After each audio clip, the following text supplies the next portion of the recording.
Hello and welcome to the latest episode of Skipton Talks. In this episode we're going to be talking about new build. My name's Derek Adams, National Account Lead for Skipton, and I'm joined today by my colleague Jonathan Evans, who's also National Account Lead but also has the title of New Build Lead at Skipton.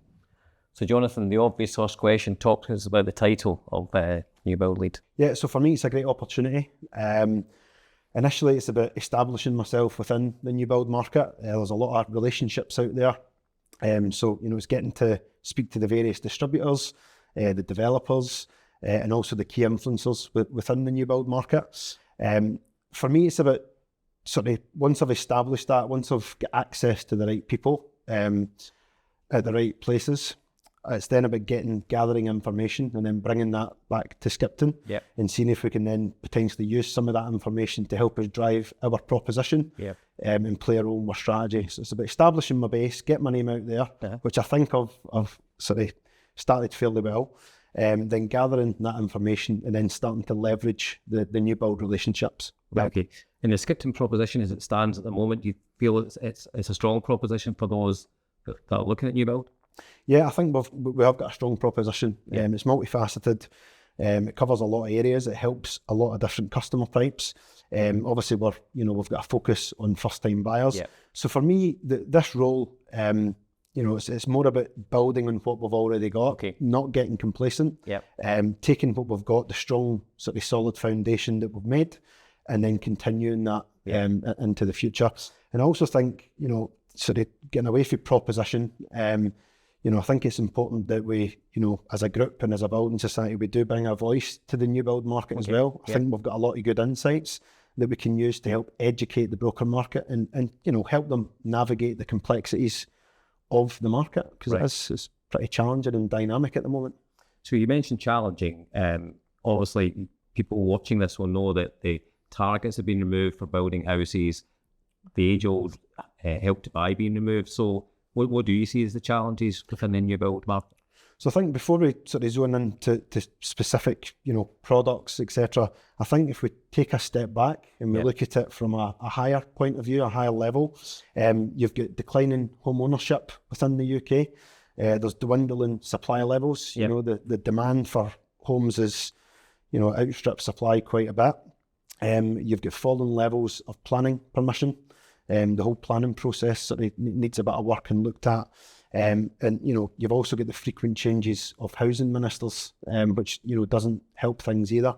So I think that's the high level view. And on top of that, actually, other challenges, the big ones, I suppose, are affordability constraints and deposit constraints.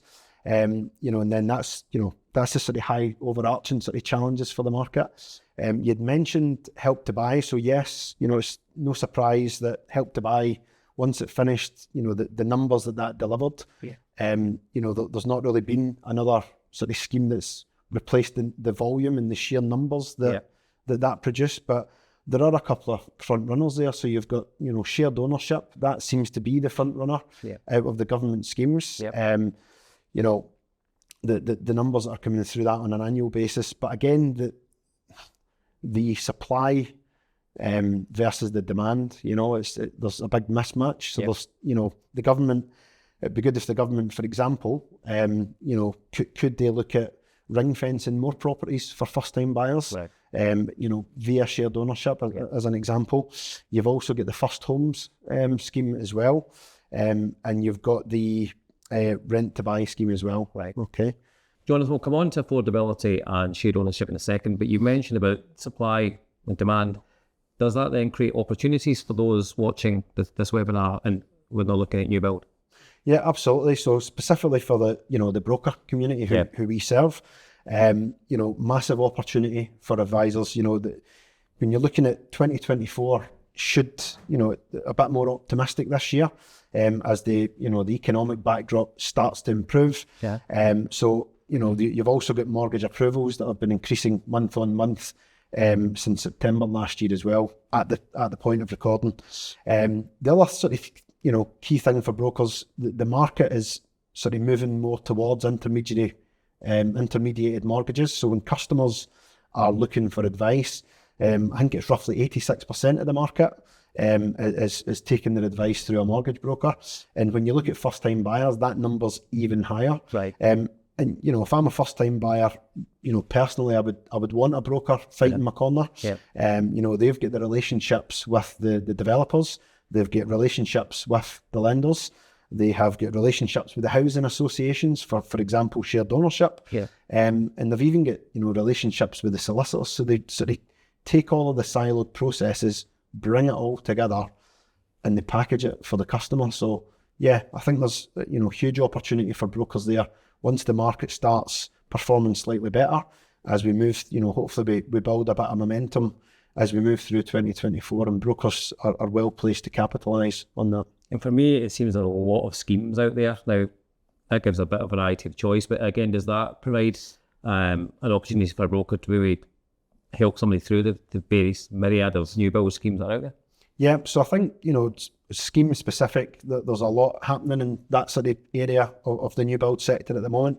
So, Help to Buy is gone, but you've got shared ownership, which is the front runner, producing, decent volumes, but could be done better. And what you're starting to see is more sort of private shared ownership schemes start to come in now as well. You've also got some developers looking at shared equity schemes. There's also, there's quite a few different sort of schemes that are in place to help first-time buyers. You've also got the mortgage guarantee scheme, which is used within the market. Obviously, we don't participate in that. Yeah. We'll come on to that later on. We're already doing high LTV lending off our own back without using third parties. But yeah, there are a number of schemes. But personally, for me, with the challenges being on affordability and deposit, there's a clear need for more. Right. Okay. So going Skipton specific, that our big objective is helping more people into homes. So give me some stuff that the Skipton have been doing to sort of get more people to be able to afford home ownership. You touched on shared ownership. You touched on affordability. What sort of things are we doing at Skipton to help people into homes? Yep, so we've got a multifaceted proposition, but one of the areas that we do serve, the new build market well, and first-time buyers is in the 95% loan-to-value houses and flats space. So yeah, we do offer up to 95% loan-to-value on new build houses and flats. And that's really sort of tapping into what we're seeing in the market, customer trends and customer preferences. So where you had Help to Buy that potentially helped customers potentially buy a bigger property than they may have previously bought as a starter home, now we're starting to see customers return back to those, for example, 2-bed flat starter homes. And that's where we come in, with the high LTV lending for new builds. And it's important to point out that the innovative product we brought out last year, track record, that can be used on new build. Yep. Yeah, absolutely. It can be used in new build houses only. It can't be used for new build flats. But yeah, you can get up to 100% loan to value on a new build house with Skipton. Worth pointing out, you don't have to use the 100%. Customers can come to us with a deposit and still benefit from the track record product. It's specifically designed for renters, people who have been renting for a minimum of 12 months. They can demonstrate that they've paid their rent, their utilities, their council tax, etc. So essentially closing the name, demonstrating that they've got a track record, but they might not have the deposit, or they might not have a big enough deposit to approach other lenders, and that's where we come in. I'd also like to point out, because track record that is so innovative, it's sort of slightly different to our main criteria and policy. The minimum age for track record is 21 years of age, and the maximum term is 35 years for that as well. Right, okay. And just while we're touching on new build and your topic of supply and demand, are we seeing incentives coming back in to the market? And I suppose, what's Skipton's position criteria-wise with regards to incentives on new build? Yeah, when you speak to developers and when you look at some of the data that's available, yes, incentives have been used. It's sort of creeped up over the last 12 months to help developers, get the sales and move the property. So it's almost as high as, roughly 60% of transactions, depending on what data you look at. And some of the key ones there is, your stamp duty, land and building transaction tax, legal fees, helping customers with the deposits, and then your sort of white goods, etc. But yeah, so Skipton, what we do to help our customers obtain the new build using an incentive, we allow them to take up to a 5% incentive of the market value of the property, and we allow that up to 90% loan to value. And then if it's over 90% loan to value, we cap it at 2% for an incentive. Right, okay. And then moving on to affordability, which you mentioned as well, it's well documented that first-time buyers finding it harder with house prices, etc. So where are you seeing Skipton making improvements with regards to helping first-time buyers with affordability?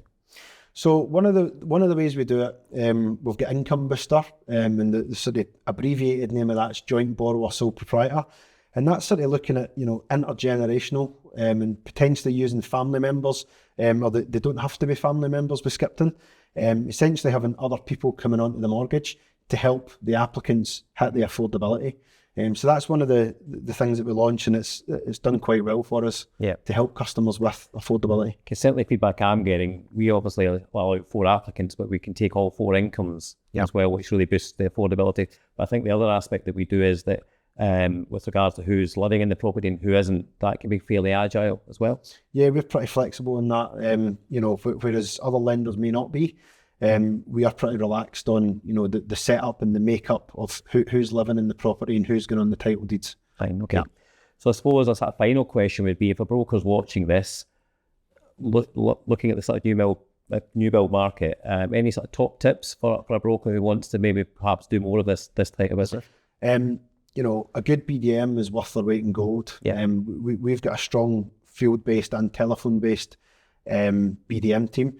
So I would say, make sure you've got the relationship with your Skipton BDM.